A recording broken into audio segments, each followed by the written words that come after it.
Yo, welcome to the wonderful world of Hungry Heath.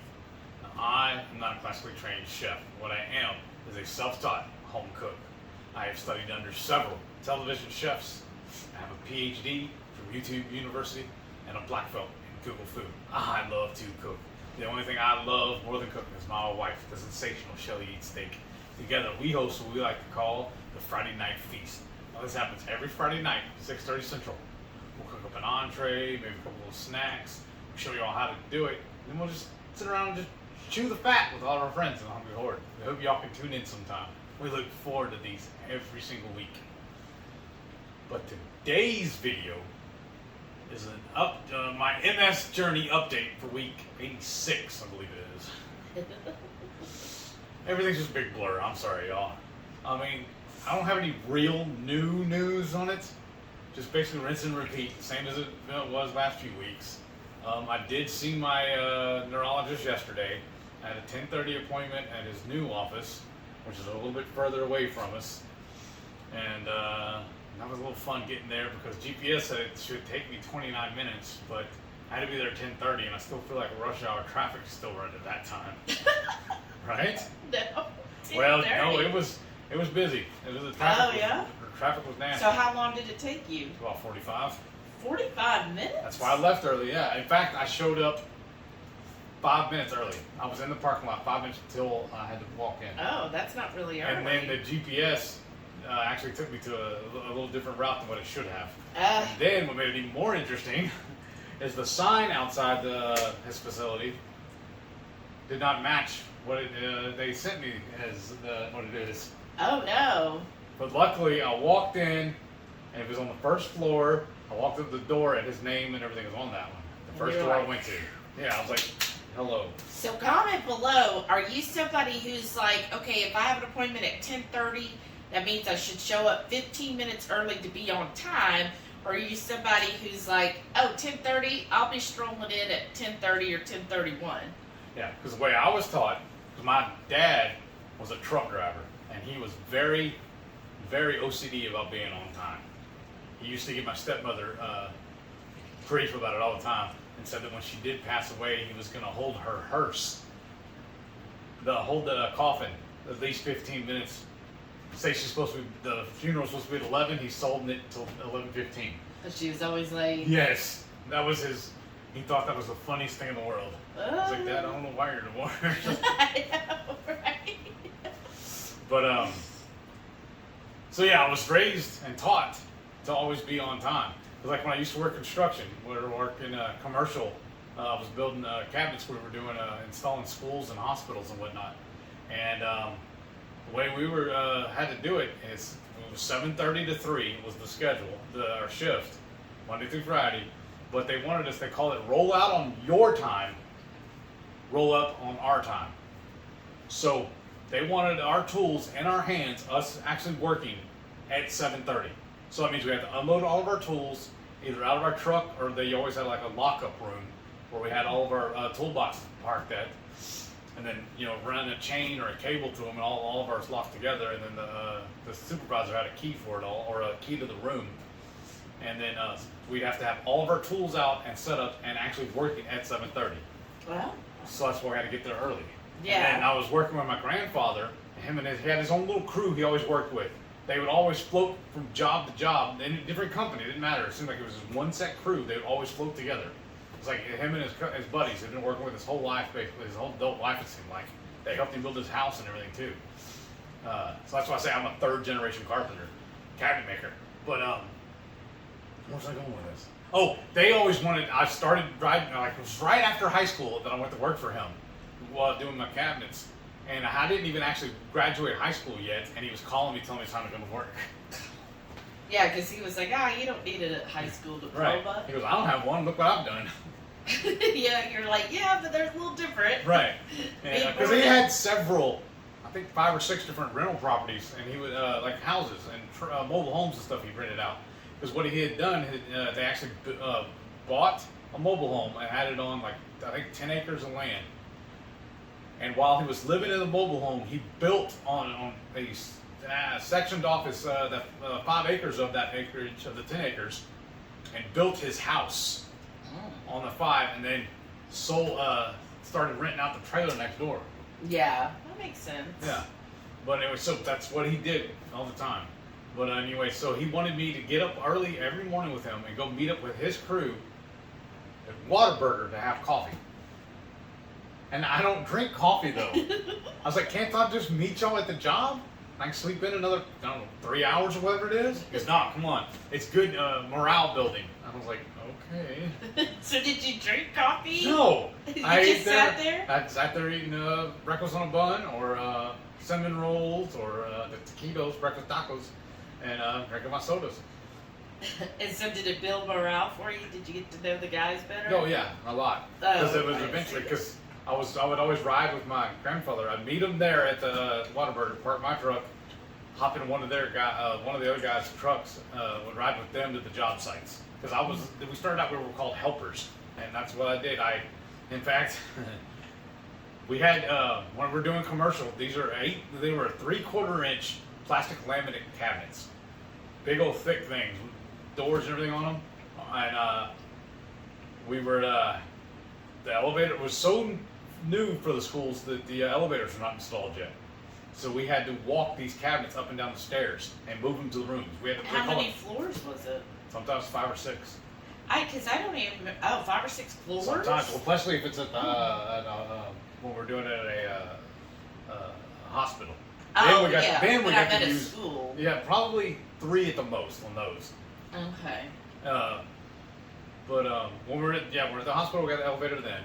But they would call it shaking out the cabinets. And then we also did the countertops too. So that was fun because that was heavy. But they would bring an 18-wheeler. There was always a JB Hunt. Still to this day, that was what I don't know how many years ago was that. That was at least 20. Yeah.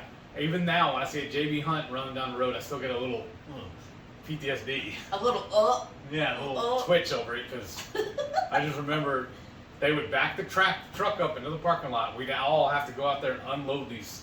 So you're still, see it and you're like, oh, I don't want to do work. Well, because it was either they could hire somebody else to load them and I'd be sitting at home, or I get paid to unload it.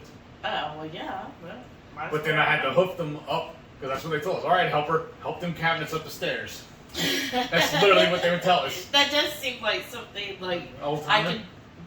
I can hear my grandpa saying, right? And That's why you're called a helper. That's To what help really, that really, stuff up. what's really bad too, though, is we'd have one room set up. I have a little table saw because we'd have to trim out the cabinets, put the molding and all that stuff in there, and then we'd get sheeter shims or shakers. They were actually using them for they're made for shingles. Mm-hmm. And we would rip them down and make little shims so we could level the cabinets with them. Oh. That left a whole big old pile of sawdust on the floor. We swept all that up, put it in a pile, and we had about 3 or 4 guys that loved had chewing tobacco, and they would always walk over and spit into the sawdust. So then when I'm sitting there sweeping it up, I got to mess with all that, and it's still wet sometimes. Like they did me a favor by spitting into there because it would soak it up. Fun times. So I feel like I paid my dues. Where was I going with this? Just about being early. Oh yeah. That's so what that's yeah. So that's why I'm just trained now. Cause like even now, my job now, I'm 8:30 to 5. I still clock in at 10 till. I'm at 8. Yeah, I tell my boss because I get a warning, not a warning, but a little thing whenever I go in. What we do is we clock in, and then the following day we have to check off that everything's perfect on that previous day's check-in. Oh. And it always alerts me because I do an early check-in, it says. Yeah. Because the way yours is built, when you check in, like when you sign into your computers, it automatically logs you in for the day. Yes. Which is silly because every program I've ever used, you could set up your whole computer and then you went to another page or app or what have you to actually click the clock in or check as soon in. as I load we use Internet Chrome. As soon as I hit Chrome, the first page it loads is my timesheet. Yeah, my timesheet. Yeah. Yeah, it clocks you in. Right. Yeah, see mine, like on my job, of course mine's totally different, but I have to actually pull up my manually do it. timesheet and click on check in. As if you're working at the store and you walked in and hit the Yeah, timesheet. exactly. But like I could say, wait though, I'm always early, and like every morning when I wake up, the first thing I can't say the first thing. The first productive thing I do is go in there and I Make your start. coffee. Make your coffee. No, that's what you do. First productive thing I do is I go into my office and start booting up all of the computers and getting signed into everything so that it's loaded. And I do that at least 30 minutes early. So then when I go to actually clock in, which I'm still always 5 minutes early, right? But I just time to bring up everything, and then I clock in usually a minute or two right before. Right. And then I'm ready. One of my team leads hollered at me the other day. He saw, because I'll go ahead and do the same thing. I load up all my stuff. One of them is I open up the phone app we use. And he's like, why are you just in this default right now? Why are you just on hold? What are you doing? Why are you just sitting there? I said, because I still got like 9 minutes for everyone on shift. He goes, what?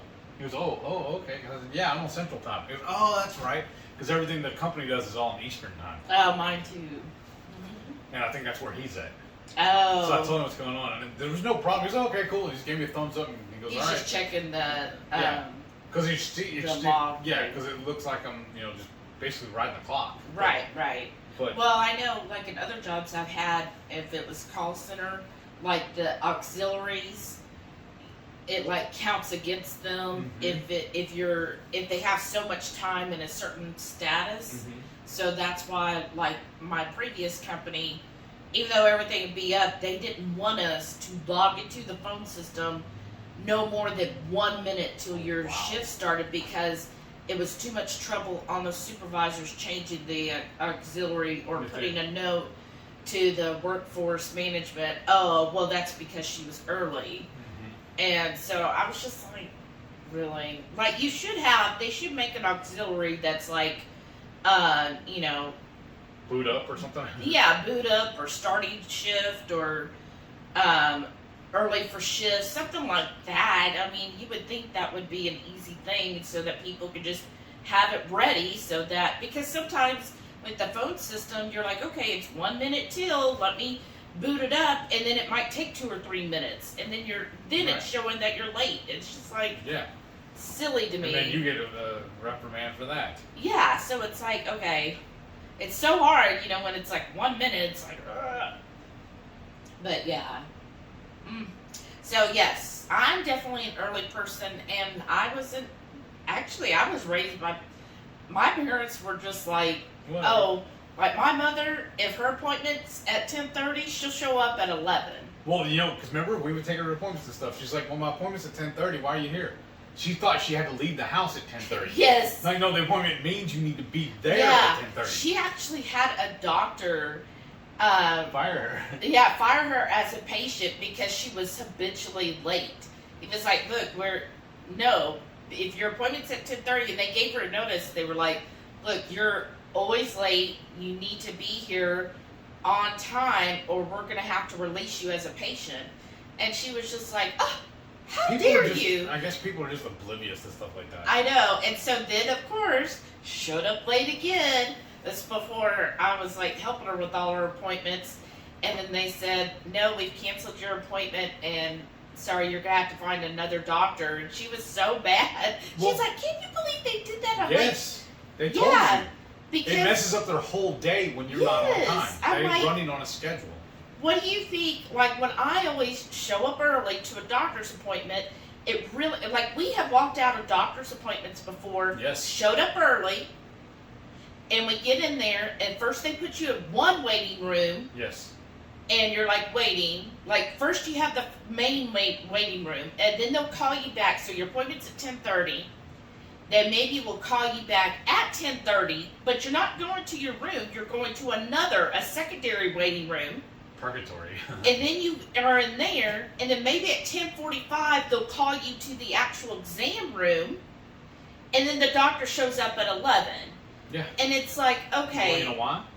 Because that one didn't show up on Yes, time. And it's like so annoying to me, because we had one time, showed up for example, 10:15, and there wasn't really anyone in the office. Remember, we were like, "What's going on?" Are they closed? At 10:30, nothing, and they had checked us in and everything. So at 10:45, we were like, "What's going on?" "Oh yeah, we know. We'll be with you soon." Okay. By 11, we still hadn't been called back, and we said, "Okay, we're leaving. Like, our time is valuable too, and when we show up early, and you're just like, if she had said, 'Look, the doctor had an emergency' or something like that, let us know. But us just to sit there for 30 minutes and no sign of calling us back, we were like, okay, we're leaving. And she's like, but they'll be seeing you soon. We're like, our appointment was 10:30. It's 11. We have other appointments after We've this. got other things we have to do today. Have to do. Yeah. And so it's like, no, like, value my time as much as we value his. That's why we showed up early. Because if you miss the appointment, they're still going to charge you. Right. And so we just left because I'm like, no, that's ridiculous. But that's why, sometimes they do run behind because other patients are late and then it puts their whole schedule off. Or they have to, shorten their time with somebody else. Well, like I was telling you the other day, when I'm in the call center, I got customers telling me, well, I was on hold for blah, blah, blah for so long. Like, okay, you realize you telling me, spending the 15 minutes telling me about how the whole time is too long, adds to the whole time to the person after you. Yeah. Quit being part of the problem. I know. Just think, people. Well, and I feel like right now, a lot of companies and probably every industry is just inundated. And I feel like a lot of it's because when we had a pandemic, everything kind of put on hold. Mm-hmm. And everything got very like there was nobody on the roads, there was nobody anywhere, you could go anywhere and be in and out in just a few minutes because there's like nobody, right? It's almost like an apocalypse. Just nobody there. And then now I feel like everybody's like, it's back to normal, which I really don't feel like it's back to normal, right? But everybody has that mentality of, I'm going to live my life how I always did back before 2020. And so everywhere is just rushed with people, but we haven't yet still got everybody back. Right, infrastructures. Yeah, and so it's just like your place is swamped. I know my company is swamped. Like, they're constantly trying to hire more people because it's just so much. And it's just, there's everywhere. I just expect there's going to be hold times or it's going to take longer. And I know when I've had to call on some things recently, like when you called CVS, it seems like everywhere you call, hey, we have a high call volume, it's going to be such and such time. Okay. And I kind of accepted that because I'm like, okay, I get it, Yeah, everybody's ready to get things done. And then when you call and you want to spend 5 minutes complaining about how long it took, well, you're just get to the point. I guess it's my thing. Like, I would just call in and be like, yes, this is what I'm calling about, blah, blah, blah. Try to get it done as quick as possible. All right, if you don't want to stay on hold, just get to the point and you can get on with your life. Yes, and then I guess some people just like to do small talk because I remember when I was on the call, like I'm trying to help the people get them off, and then they're like, so, how's your day going? And it's like, okay, I understand you're just trying to be nice, but let's just address the issue, thank you, goodbye. It just feels like when you're just so swamped, it's like, let's just get it done with. Like, because honestly, does it matter how somebody's day's going that you're never going to speak to or know again, right. I don't know. I guess that's just me. Maybe because I'm just not, I know some people are very friendly, but when I call a call center, I don't go, hey, how are you doing today? Where are you at? Like, having a whole conversation like it's a long lost friend. I've just never done that. So when people do that to me, I'm just like, okay, why are we becoming friends? I guess is my thing. You gonna add me to your Christmas list? Right. Explain to me, if you're someone who likes to do that, Why? Why do you do Well, that? I mean, I guess on the flip side, at least they're not calling up, yelling at you. And Right, Other than that. Well, yeah, that's true. Like, I don't, yeah. And then again, just don't call and be angry to people. I see that now on my side because I don't have to take calls anymore, thank goodness.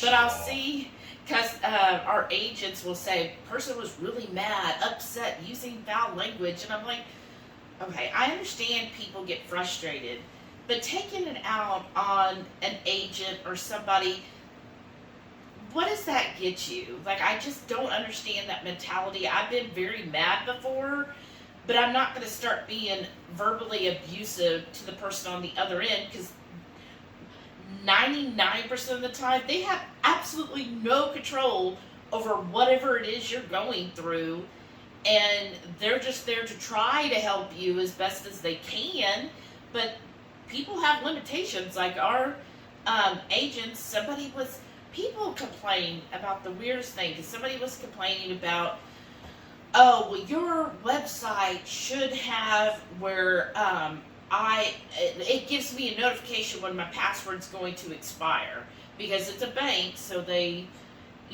set it where passwords expire every 2 months because of security. And they're like, well, you need to email me ahead of time. And I'm like, okay, but then if your email is compromised ahead of time, then that person who gained control of your email now knows, oh, okay, I'm going to go in, now I've got a link to this bank and change the information. And it's like, whereas instead, the person, when they try to log into their bank, it'll give them the pop-up, hey, you need to change your password. Yeah. But this person is complaining because we should notify them. We should send them email reminders. And I'm just like, but think of the security. Right. And then another was complaining that when they sign in, that they should be able to see what they're typing into the password field. And it's like, well, again, it's a security thing. Like, there are people that have millions of dollars. They don't want just somebody looking at what their password might be over their shoulder or something, or if they have some kind of spamware or whatever it is, spyware on their computer seeing that password. Right.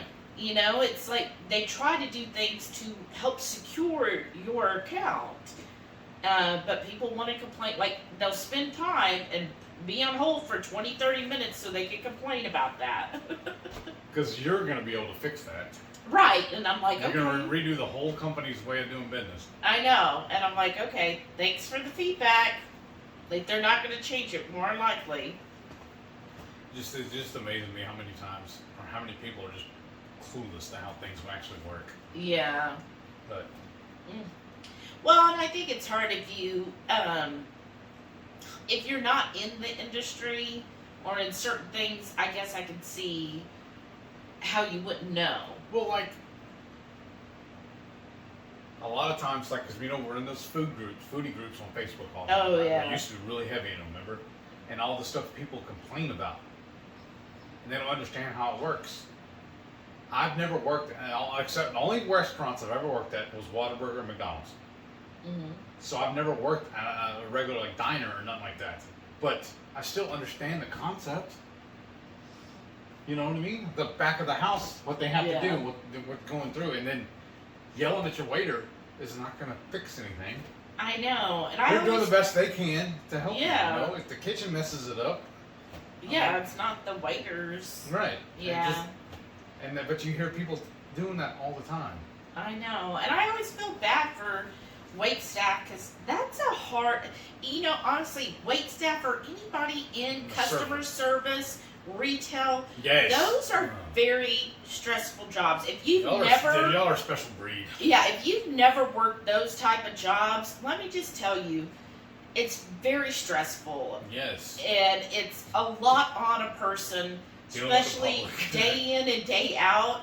It really is a lot, so I try to be as patient as I can and understanding, and when you have someone that that's really doing a good job, I try to tell them and show them my appreciation, like, thank you so much, or you're doing great, or awesome, and try to let them hear some positive things, because they get so much negativity. And so I really feel for people that are in those positions, because it really is such a difficult job to have. It's a thankless job, honestly. It really is a lot of times. So I feel bad for people. Some people really, really love it, but I feel bad that sometimes they're not shown the appreciation that I really think they deserve. Right. We did another one. I know, yeah, he told me before we started, he goes, okay, we're going to make this short and sweet. We're just going to get to the point and get done with this. So we got stuff to do today. Yeah, we're recording some videos, and I'm getting hungry. It's time for lunch. Oh. We're still trying to figure out what we're going to eat for lunch. I don't know either. Where are we going? Well, Delilah's got her vet appointment. So you just grab lunch on the way back then. Just pick up something and bring it back to us. At 3 p.m.? Sure. So you went to your doctor's appointment. appointment. Yeah, we never got to that. Sorry. Swerve. Squirrel! Yeah, but it took me longer to get there, and in the waiting room, I was there longer than I was actually in the room with him. He was just really thrilled with everything he's seeing with me. I don't know if it's his nurse or his aide, the girl that checked me out, touched my temperature, weighed me and everything. Uh-huh. And she was the one I've been dealing with the back and forth between them and CVS. Both of them repeatedly apologized to me and told me that I'm not the only one, that there were several other customers that ran into the same several other patients that ran into the same issue. Oh. It's because he changed offices, it just threw everything out of whack, it seemed like. But some of them it didn't affect. Because it's really weird, because nothing else changed except for the address of where he's located. It's the only thing that changed. And it threw the handful of us, it threw everything off. Where CVS is like, oh my gosh, we don't know what to do now. And they were really worried that I missed my dosage of my pills, but I actually ended up taking the last pill I had the day before the new shipment came in. Yeah, so you never missed a dose. I never missed a dose. And I think it was kind of cool that both CVS and the doctor's office were both willing to work with me back and forth trying to figure it out. Yeah, that's good. Yeah, because they wanted to they know it's a medication, so they wanted to get it done. It just, somewhere there's a breakdown of communication between those two offices when they were talking to each other. So what did your doctor, He just asked me for a check, what do you call it, not checkup, but a status report, basically how I've been doing, yada yada. And then it's weird, I'm sitting in his chair there, and he just rolls over to me in his little rolling chair, and he goes, all right, now here's what we're going to do. I want you to cross your arms, grab my hands, like I'm going to shake them, squeeze really hard, okay? Then he goes, all right, put your arms up, and don't let me push them, okay? He goes, all right, and how's everything else? That's basically it. We just chit-chatted for a few minutes until he asked me what I had planned for the weekend, and I told him how we go live on Fridays. And I had to reconfirm with him too that I'm only available to meet him on Fridays. That's the only day I have off where he's open, because I work Sunday through Thursdays, and like normal doctors, they're not open on Saturdays and Sundays. So did your little challenge with grabbing his hand? Did he say he did well? Yeah, or? he goes, everything good. And he goes, you checking out? And he goes, you look like you're up and about. He goes, you look like you lost more weight too since I seen you last. Oh, really? Yeah, and then said he gave me he set me up for another 90-day script, and then said he's going to see me in a year. Oh, a year. Yeah. That's good. Oh, yeah, by the way, I forgot to bring that in. I have the paperwork they sent out with it all written down for me in the truck still. Because when I got home, it was raining, and I didn't want to bring in the paperwork in the rain. I already had to unload all the new groceries in the rain. So he's just like, okay, see you next year. Yeah, basically. He was, That's and by the way, I may be moving again. Yeah, Good luck. But yeah, because for a while you were having to see him every 3 months. Yeah. Well, at one point when you were having the flare up, I think it was every month, Yeah. and then it went to every 3, and then now it's been 6, and then now it'll be a year. That's awesome. Yeah, so that's good. I guess that is good news. I was telling y'all no at the beginning. I said there's no news. I guess that is good news. My bad. Yeah. To go to a year checkup, Yeah. I think that's really good news. That he feels like you're stable enough. Yeah. That he doesn't have to keep seeing you every few months. That he knows. Okay. I think that also speaks to him that he's like, okay, you know what you're doing to control your MS. Well, because we figured out my food allergies. Yeah. That helped. Yeah. And I think when I eat up to my dosage on my pill. Yeah. I think that helped as well.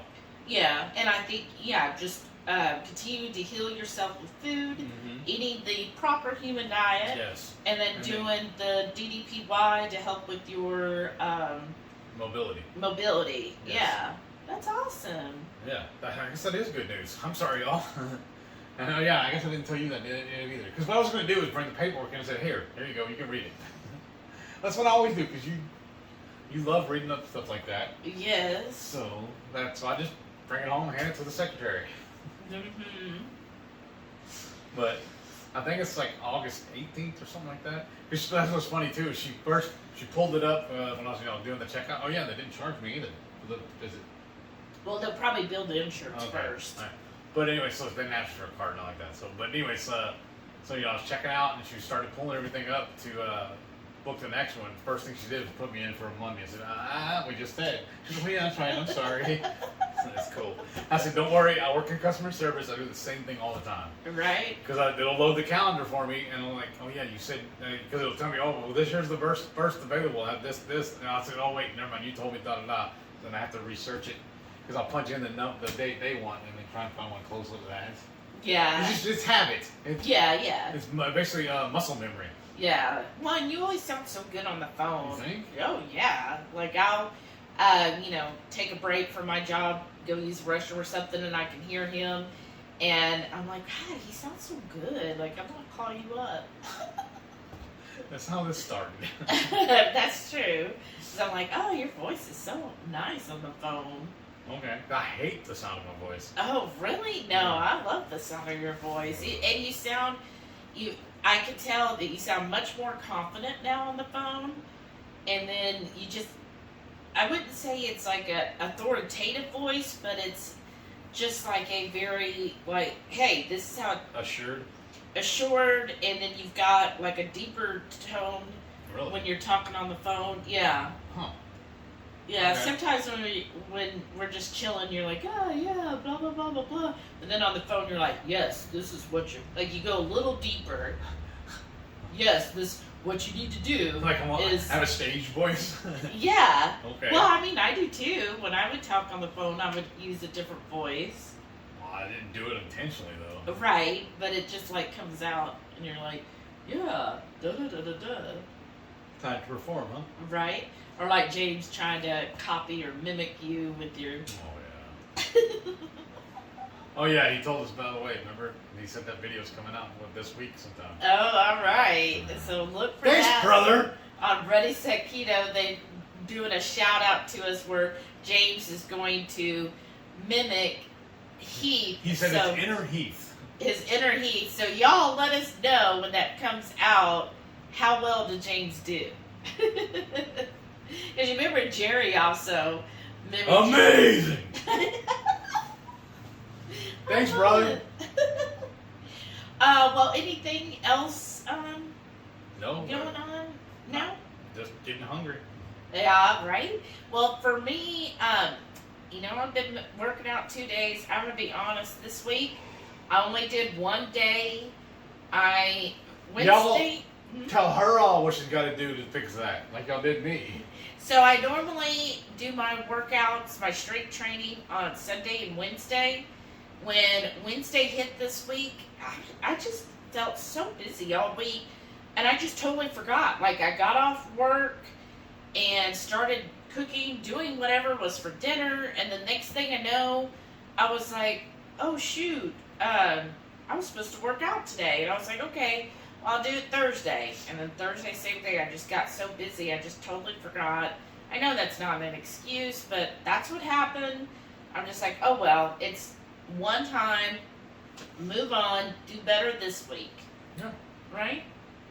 So, and then as far as the dogs going, they're both just sleeping right here, hard life. Hard life being a dog. Delilah's right here on my lap because she's like, nope, I get mom right now, not Sam. But Delilah does have her annual checkup today. She doesn't quite know yet. I don't think she's realized Then we're gonna go to the vet, and they're gonna poke and prod, draw blood, and who knows what else. Oh, she'll be getting her different vaccines and doing the exam. So we'll let you know how that goes next week. But I'm sure it should be all good news because she seems pretty good with everything. What did you tell me yesterday? They're just going to tell me to make her lose more weight. Yeah, probably. They'll probably say she needs to lose a little more weight. But, I mean, she's been doing good. Her and Sam have been getting along really well. And, like, unless he's sitting on her, like you tried to do a minute ago.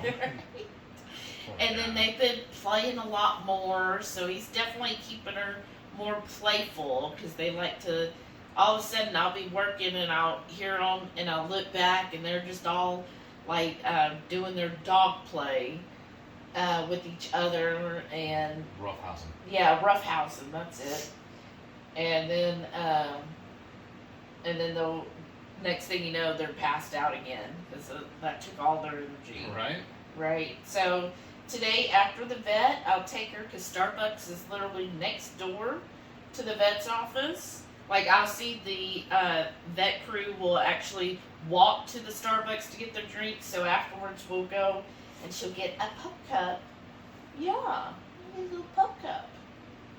And so we'll be doing that today. And then I think we decided for our anniversary of our engagement, not our wedding anniversary yet, gotta wait 2 weeks for that. But for our engagement anniversary, we're gonna make our dinner, right? You got some pretty looking ribeyes. Yes. Well, I've been craving steaks, and we have one ribeye in the freezer and two New York strip, two twin packs of New York strip in there. Neither one of us are that big fan of New York strips, but when we bought them, they had a sale on them. Mm-hmm.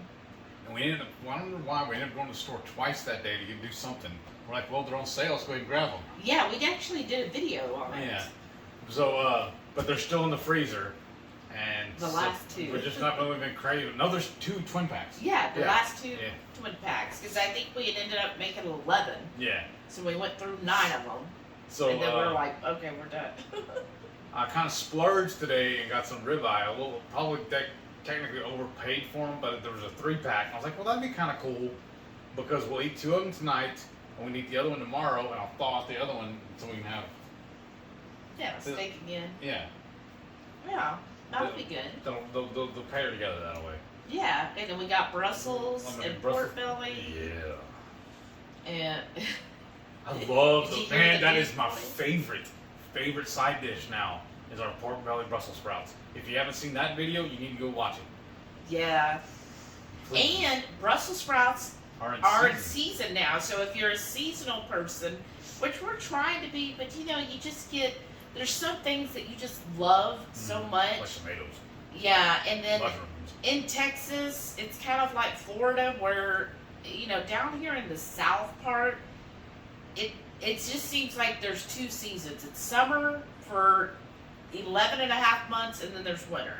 Right. So it doesn't seem like there's, like some people can actually eat more seasonal, because there's one, I've been listening to this one foodie channel, and she lives up in New Hampshire, and she eats very seasonal, and she said when she lived in Florida that just made things so difficult because it's like there wasn't a season change. Which is hot and hotter. Right, and so she said now in New Hampshire, like she really does have seasons, and it's a lot easier for her to go, plus she's not keto, but she'll just go to the market and whatever's in season, that's what she buys from the local farmers. And here it's just, and then plus, we don't go to farmers markets as often as we used to. Yeah, like some people will go every single week.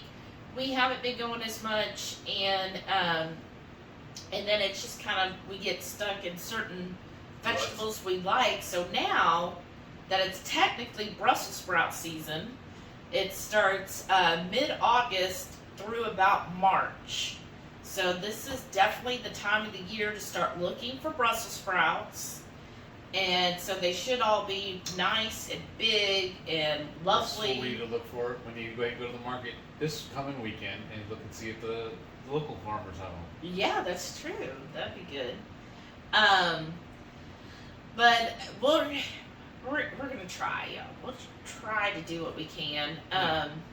But yeah, we do like that. But then, like, I think it's asparagus is now going out of season. Yeah. And one thing I learned this week, asparagus is actually a fern.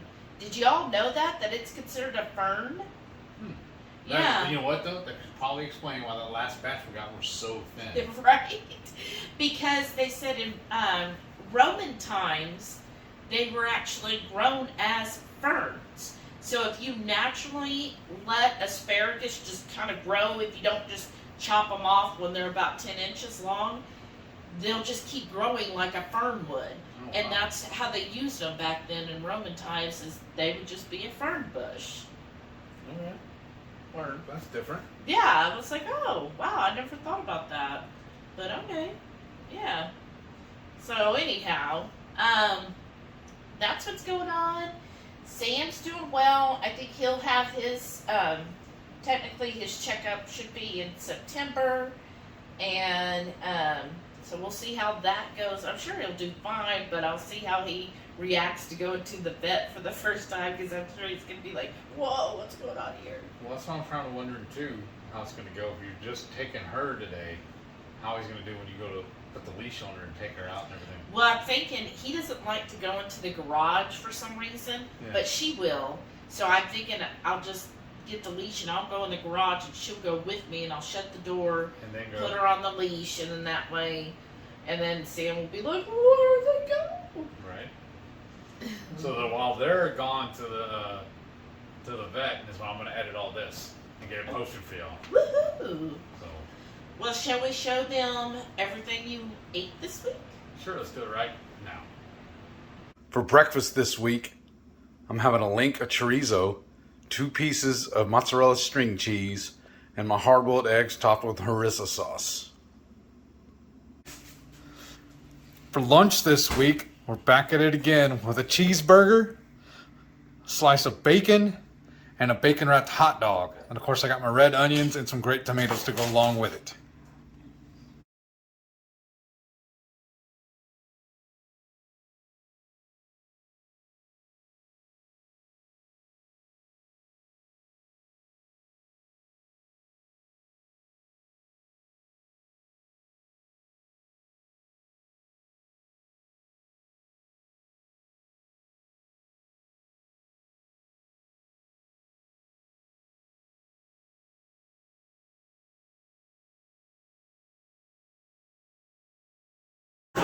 Saturday night dinner at King Ranch Texas Kitchen. I got a ribeye and crispy Brussels sprouts.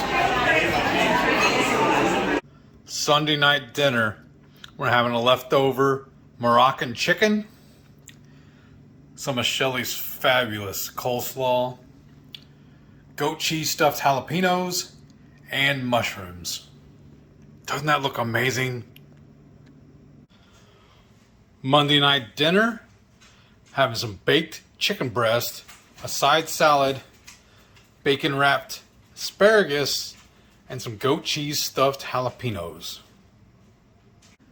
Tuesday night dinner, I'm having baked chicken topped with a mushroom butter sauce, bacon wrapped asparagus, and a side salad.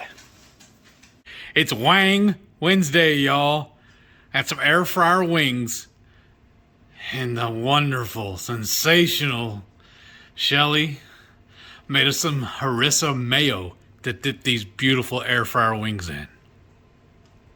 Thursday night dinner, I got some shredded beef, cheesy stuffed jalapenos, and a side salad. Can we finish this up now? I told you, I'm hangry. Oh my gosh, you are hangry. Well, those are some good meals. As you see, we have burgers again for lunch, and you had your bacon wrapped hot dog. Yes. You're really loving those. That is awesome. Thanks, Jerry. He's the one that showed us that. Yeah, and Jerry, if you're watching this, comment and let us know. Yeah. And please. Then, yeah, definitely leave us a comment if you enjoyed this video. Hit that subscribe button if you're new here. Also give us a thumbs up. Leave us a comment. Believe me, the comments help us so much. Yes. So if you can't do anything else, just leave us a comment. That'll help us. Like if you're like, well, I can't afford to be a channel member, which is fine. Believe me, I've been there. That's fine. Just leave a comment. That helps so much because then that puts us up higher in the algorithms. The more comments and thumbs up we get on each and every one of our videos, the better our videos show up in the search results. So if somebody's like, oh gosh, I just got diagnosed with MS, what do I do? Then hopefully our videos show up and show them that nutrition is so important. Meat heals. Yes, because I promise you, if you have MS, when you go to the doctor, they're not going to address nutrition at all. So you can comment, give us the thumbs up. Hopefully somebody else who has MS or diagnosed with MS will see this video and be on the right path to the proper human diet and help control their MS or maybe even improve it. Yes. What she said. But thank y'all for watching. Don't forget, every Friday night, 6:30 Central, we'll go live for the Friday night feast. This happens every Friday, 6:30 Central. Cook up an entree, maybe a couple little snacks. We'll show y'all how to do it. Then we'll just sit around and just chew the fat with all of our friends, the Hungry Horde. We hope y'all can tune in sometime. We have a blast every single week. Thank y'all for watching. See you next time. Bye.